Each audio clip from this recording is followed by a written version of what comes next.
Hey guys, and welcome to another episode of my Porsche 924 Safari build.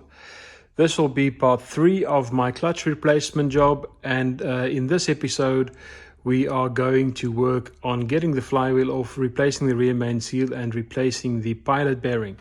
And maybe if we have some time, I'll start rebuilding the drivetrain and getting all the new parts in. But for now, let's get under the car, let's get working on that flywheel.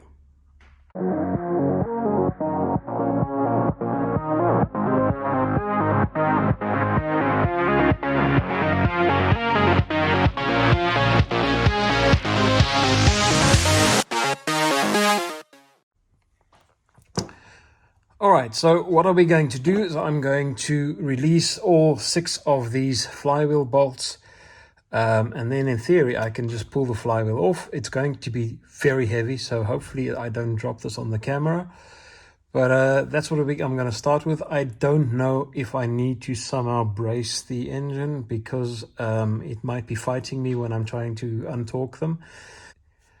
But I'm going to get starting on this. This is a 19mm socket that needs to go on here. So let's see if I can break them loose. If it's moving too much, I'll find a way of blocking the motor. But for now, I'm just going to try doing it this way.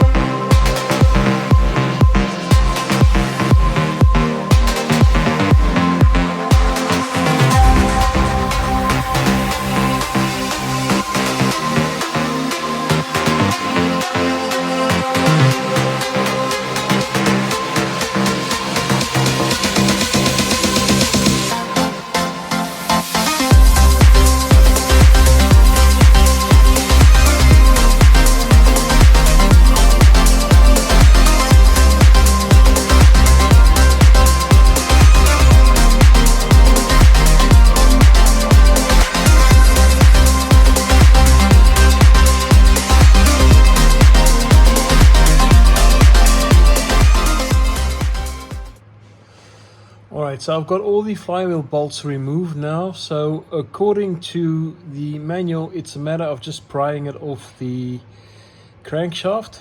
I'm a little worried that it's very heavy and it's quite stuck.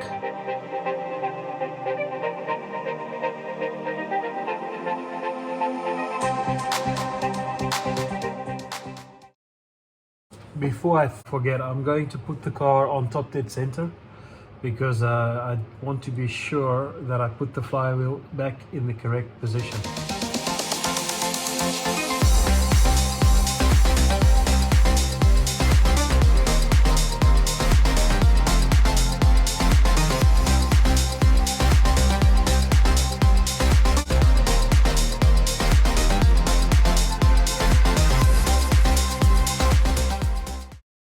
I think I've got it. This should be it. Make sure I'm under it properly. There we go. And she's off.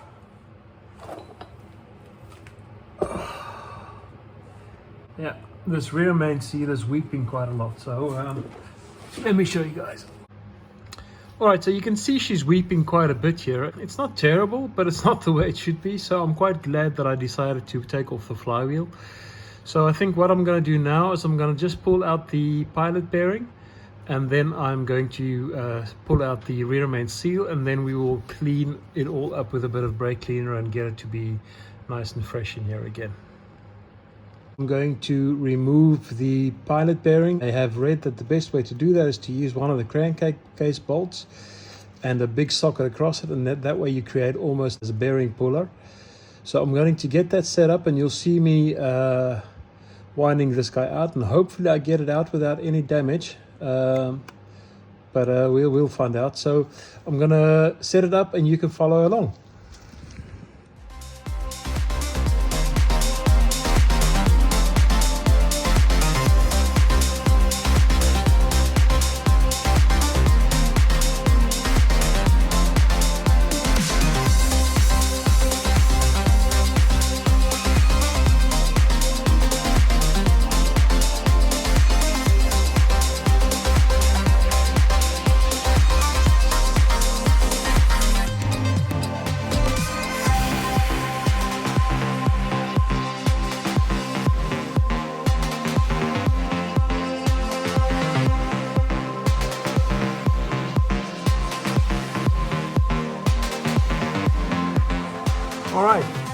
So that was fairly painless actually. I'll show you guys. So this is what I use. I use an impact socket, and I just kept on threading the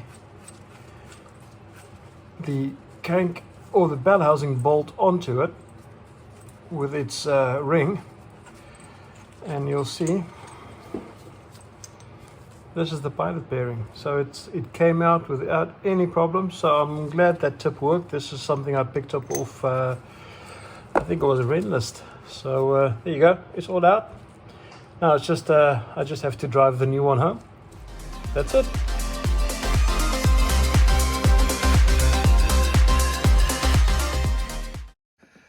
Unfortunately, there's no way to get this out other than being destructive. So what's key here is that you do not scratch the mating surfaces, and that's not always easy, but luckily this is an iron block, so it can take a bit more of a beating than a aluminium block. But she's out. Now I'm just going to clean this up, and I'm going to replace that oil seal, and then we can start building up the driveline again. Momentous occasion. Yay!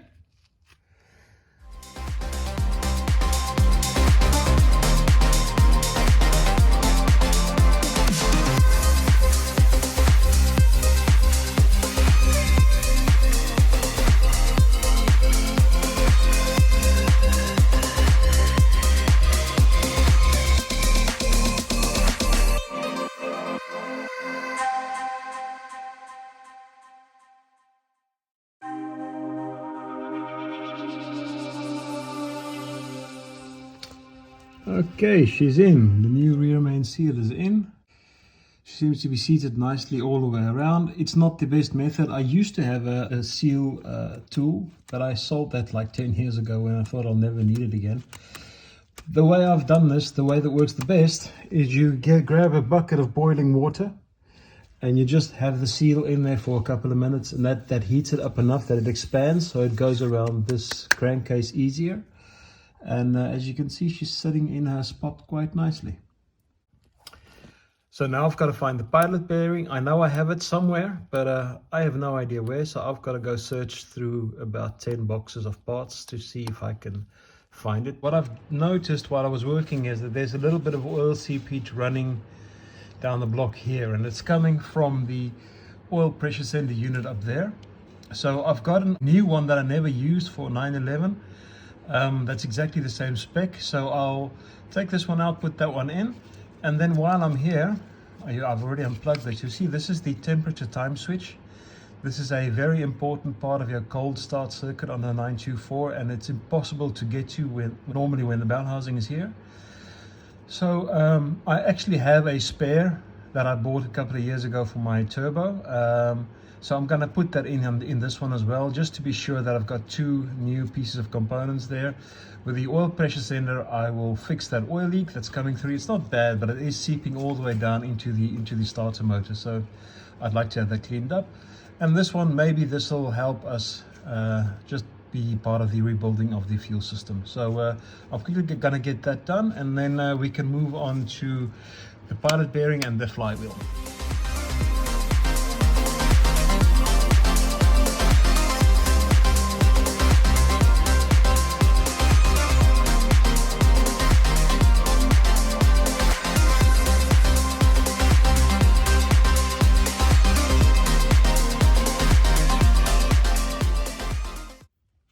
So I thought this is going to be a straightforward job, which is why I wasn't really planning on filming it. But I think it's worthwhile me just giving you this one tip, and that is that this temperature time switch is not attached only by this 24 millimeter head that you see here, but it's actually torqued in with this little bolt here. And if you just loosen this, you'll never get it out. So top tip is to also loosen this little bolt, which is a 12 millimeter bolt, and back it out a little bit, and then this should come out straight. All right, so the new temperature sensor is in. I did not replace the sender unit because I actually found that was loose, so I just tightened it up, and I think that should solve the seepage coming out of there. And you can see I've cleaned up all of the oil seepage that was sitting on the block at the top there all over. So now I'm going to get my pilot bearing, which is in the house, in the freezer.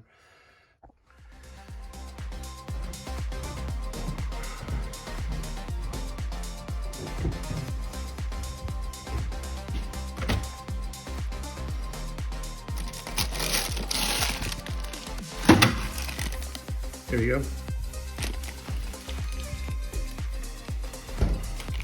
Let's go put it in. All right, so I need to work quick because I have just taken the pilot bearing out of the freezer. And what I'm doing is I'm taking a bolt and just threading it through the bottom piece of the bearing where you've got thread. And I'm going to just stick it in there with my hammer. So let's hope this works.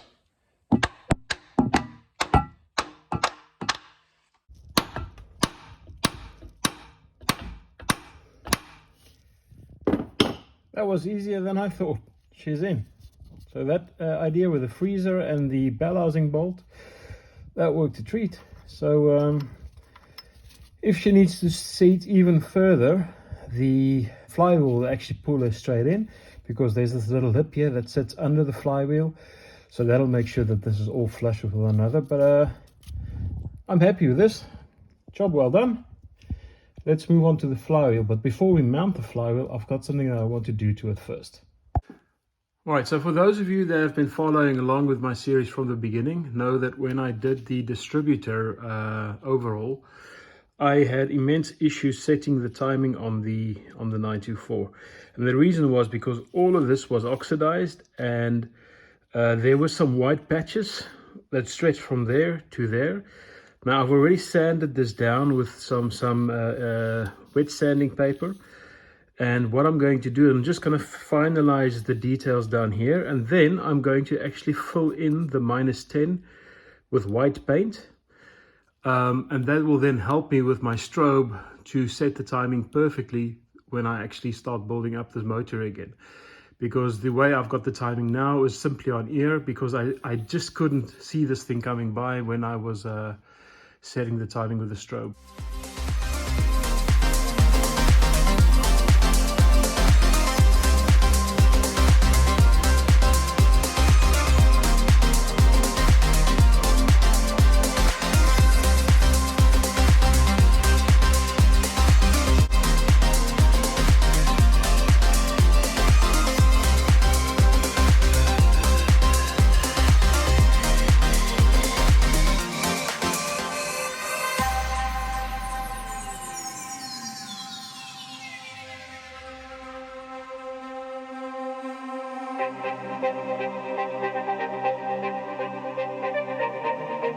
So hopefully this will make it simpler for me to set the timing in future.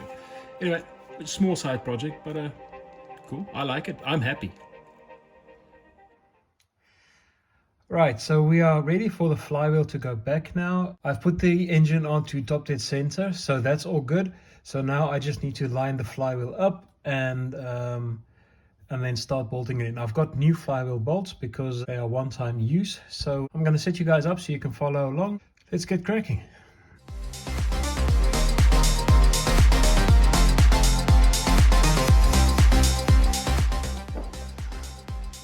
Right, just wanted to show you guys. I've got the flywheel now with the top dead center mark pointing out up here so that the mark can be seen through the inspection window from the top of the engine.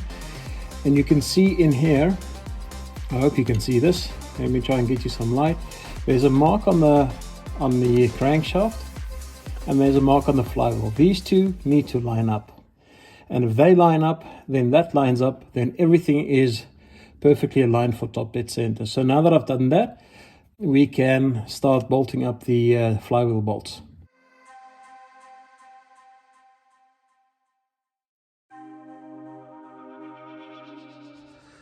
Alright guys, so the flywheel is on. I've got all 6 the flywheel bolts on, but they are literally just finger tight at this point.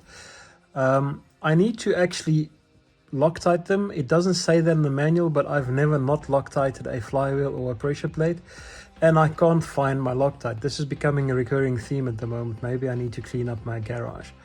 But that means that I can't torque these up because they are one-time use. So for now, I'm going to stop working on the flywheel, and let me show you what's coming up in the next episodes, because I think you're gonna like this. Follow me. I think you guys can see what I mean with the mess in my garage.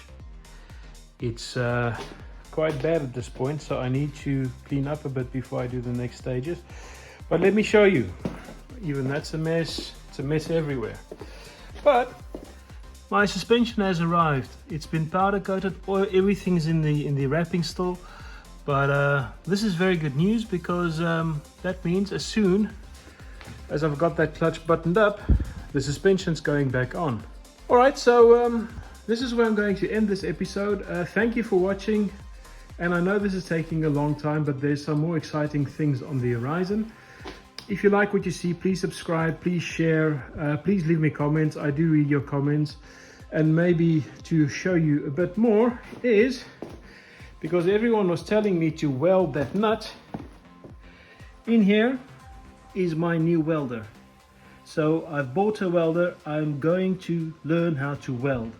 And the first job I'm going to do is to try and get that bolt out of that bell housing. Now I already have the new bell housing down here, which I've cleaned up and got from my friend Eric. So this will be going on the car. So thank you for following along, and I'll see you guys soon.